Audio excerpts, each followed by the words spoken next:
If you were expecting to take a flight today, well, you might end up with a handwritten ticket.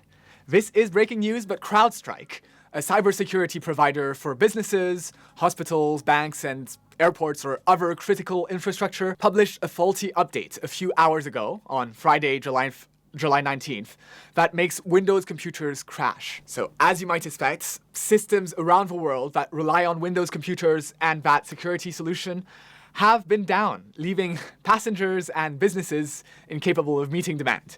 So from airports delaying flights or fully shutting down their operations while they work these issues out, or even having to write down ticket details by hand, like this picture from an Indian Twitter user, to supermarket checkouts being down, so the self-checkouts showing blue screens of death, or the cashiers not being able to scan anything, to even more serious issues like public transit being down. So thankfully for security, most critical services, like hospitals, do rely on Windows laptops for external systems. So for example, the system that the person in the entrance is using to check you in, or the doctor is using to write in their doctor's notes.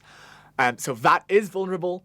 But the actual serious part of customer data and the servers that are running the apps that the doctors are using are probably running Linux and are probably not running the latest software because of exactly this kind of issue. So it's unlikely that there's any long-term impact, but even the short-term impact is serious.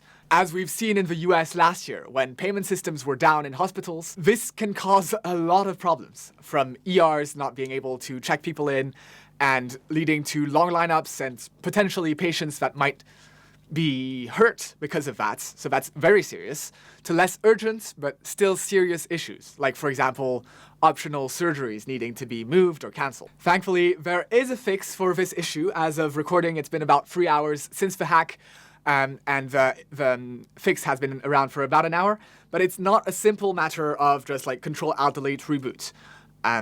It takes a little bit of technical know-how to implement the actual solution, and you need admin privileges because this is a cybersecurity system.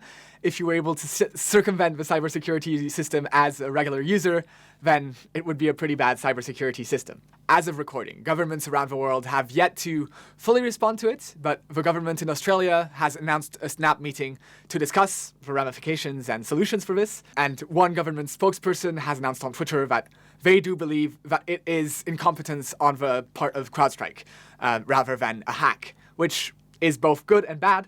First of all, it's good because it's not an actual hack and there's not going to be any lasting damage, but it's bad because, having a system that the world is so reliant upon be able to be taken down by just some small update is very troubling and brings a lot of ramifications for security and their vulnerability to actual hacks. But certainly something that's closer to my viewers' hearts, IT admins will be having a long weekend, and companies around the world will be dealing with the consequences of lost revenue and angry customers, and also stock values plummeting. Now, we'll keep you updated as things progress, but if you're an IT admin or not, I do hope you take care.